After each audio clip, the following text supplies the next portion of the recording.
বন্ধুরা, আজ সকালে যা ঘটেছে তা শুধু একটি বাজেট ডে ভোলাটিলিটি নয়।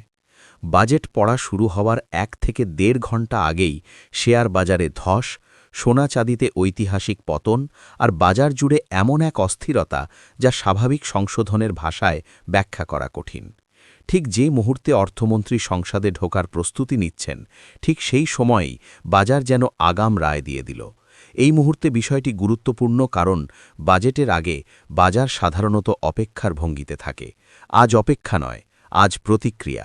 এটাই আসল সংকেত। সকালের প্রথম ধাক্কাটাই ছিল অস্বাভাবিক। রবিবার, ছুটির দিন, তবু বাজেটের কারণে বাজার খোলা। প্রত্যাশা ছিল সামান্য ওঠানামা, হয়তো কিছুটা পজিটিভ মুভ, কিন্তু বাস্তবে দেখা গেল ঠিক উল্টো ছবি।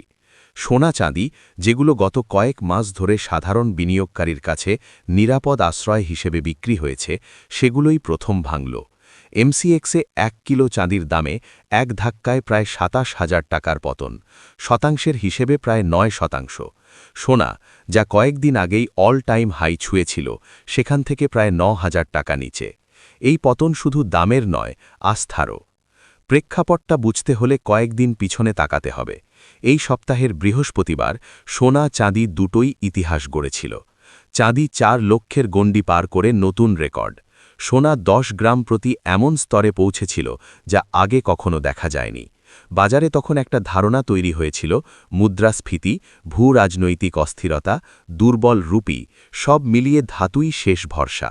সেই ধারণার ওপর ভর করেই বহু মানুষ সাম্প্রতিক মাসগুলোতে, বিশেষ করে চাঁদিতে, বড় অঙ্কের বিনিয়োগ করেছেন। আর ঠিক সেই বিশ্বাসের চূড়ায় দাঁড়িয়েই শুরু হলো ভাঙন। শুক্রবার প্রথম ধাক্কা আসে।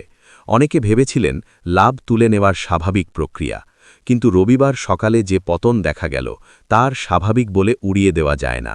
এক সপ্তাহের মধ্যে এমন উত্থান পতন শুধু ট্রেডিং নয়, গভীর অনিশ্চয়তার লক্ষণ। প্রশ্ন উঠছে, এই অনিশ্চয়তা কি শুধু আন্তর্জাতিক বাজারের, নাকি দেশের ভিতরের অর্থনৈতিক বার্তাও এর সঙ্গে জড়িত? এইখানেই সংঘাতের জায়গাটা স্পষ্ট হয়। একদিকে সরকার বাজেটের মঞ্চে দাঁড়িয়ে স্থিতিশীলতার বার্তা দিতে চাইছে, অন্যদিকে বাজার আগেভাগেই বলছে স্থিতিশীলতার গল্পে সে পুরোপুরি বিশ্বাসী নয়। শেয়ার বাজারের দিকে তাকালেই বোঝা যায় সেই টানাপড়েন। সেন্সেক্স খুলল প্রায় ১০০ পয়েন্ট নিচে, নিফটি নামল ৬০-এর বেশি। সংখ্যাগুলো শুনতে খুব বড় না লাগতে পারে, কিন্তু প্রেক্ষাপটটা গুরুত্বপূর্ণ। গোটা জানুয়ারি মাস জুড়েই বাজারে প্রবল বিক্রি। এক দিনে ৬ লক্ষ কোটি, ১২ লক্ষ কোটি, এমনকি ১৬ লক্ষ কোটি টাকার বাজার মূল্য উধাও হয়েছে। সেই ক্ষত এখনও শুকোয়নি। আর তার মধ্যেই বাজেট ডে সকালে এই নেগেটিভ ওপেনিং, মানে বিনিয়োগকারীর মনের ভেতরে জমে থাকা ভয় এখনও কাটেনি। ক্ষমতার ইঙ্গিত এখানেই লুকিয়ে। বাজেট মানে শুধু হিসাবের খাতা নয়, এটা সরকারের আত্মবিশ্বাসের প্রদর্শনী। বাজার সেই আত্মবিশ্বাস যাচাই করে আগেভাগেই। আজকের মুভমেন্ট বলছে বাজার সরকারকে কঠিন প্রশ্নের মুখে দাঁড় করিয়ে দিচ্ছে। প্রশ্নটা সোজা, এই বাজেট কি শুধু রাজনৈতিক বার্তা দেবে, নাকি অর্থনীতির বাস্তব উদ্বেগের উত্তর দেবে? এই উদ্বেগের তালিকা ছোট নয়। রুপি ডলারের বিরুদ্ধে প্রায় ৯২-এর কাছাকাছি। আমদানি ব্যয় বাড়ছে, শিল্প বিনিয়োগ নিয়ে অনিশ্চয়তা, সাধারণ মানুষের হাতে নগদ কম, আর তার সঙ্গে যুক্ত হয়েছে বিশ্ব অর্থনীতির চাপ, মার্কিন সুদের নীতি, মধ্যপ্রাচ্যের অস্থিরতা, চীন আমেরিকা টানাপোড়েন। সরকার জানে এই সব কিছুর সমাধান এক বাজেটে সম্ভব নয়, কিন্তু বাজার অন্তত একটা দিক নির্দেশ চায়। আজ সকালের পতন দেখিয়ে দিল সেই দিক নির্দেশ এখনও অস্পষ্ট। আর ঠিক এই সময়ই ক্যামেরার ফোকাস গেল অন্যদিকে। অর্থমন্ত্রী কি পড়েছেন, কিভাবে হাসছেন, কোন রাজ্যের শাড়ি, তামিলনাড়ুর শাড়ি, নির্বাচন বর্ষের রাজনীতি, প্রতীকের খেলা, এসব নিয়ে আলোচনা শুরু হয়ে গেল।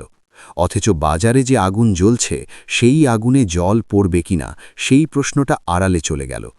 এখানেই মিডিয়া ও ক্ষমতার সম্পর্ক নিয়ে আবার প্রশ্ন ওঠে।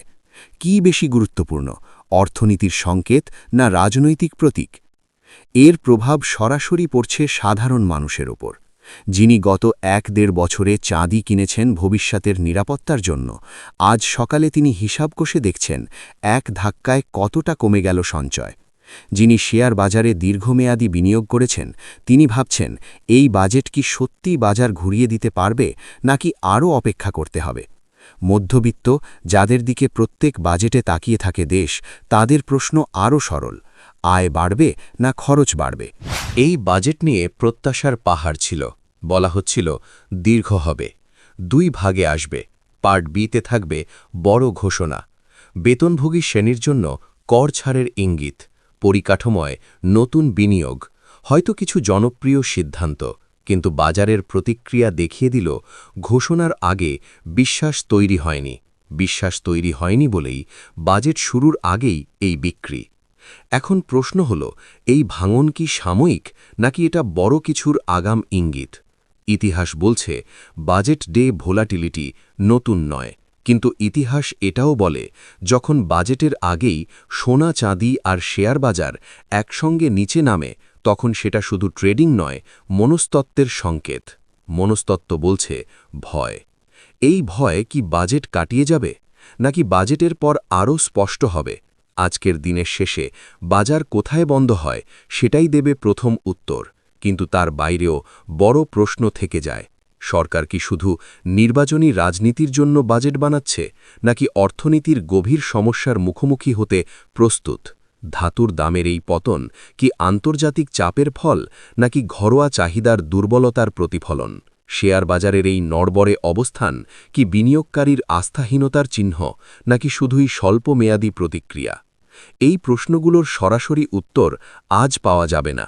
বাজেটের বক্তৃতা শেষ হবে, সংখ্যাগুলো টেবিলে পড়বে, বিশ্লেষণ শুরু হবে। কিন্তু আজ সকালের এই দৃশ্য, বাজেটের আগে বাজারের ভাঙন, একটা কথা স্পষ্ট করে দিয়েছে, অর্থনীতি এখন আর শুধু সরকারের বক্তব্যে চলবে না। বাজার, বিনিয়োগকারী, সাধারণ মানুষ সবাই আলাদা করে হিসাব করছে। এবং সেই হিসাবের ফল যদি সরকারের প্রত্যাশার সঙ্গে না মেলে তাহলে প্রশ্ন উঠবেই। আজ সেই প্রশ্ন উঠেছে আগেভাগেই, বাজারের ভাষায় দামের পতনের মাধ্যমে। এখন দেখার এই প্রশ্নের জবাব বাজেট দিতে পারে কিনা, নাকি প্রশ্নগুলো আরও তীব্র হয়ে উঠবে। বন্ধুরা, এ বিষয়ে আপনারা কি মনে করেন? কমেন্ট অবশ্যই জানাবেন এবং আমাদের বিশ্লেষণ ভালো লাগলে রিসার্চ বাংলা নিউজ ইউটিউব চ্যানেলটিকে সাবস্ক্রাইব করে আমাদের পাশে থাকুন। ধন্যবাদ।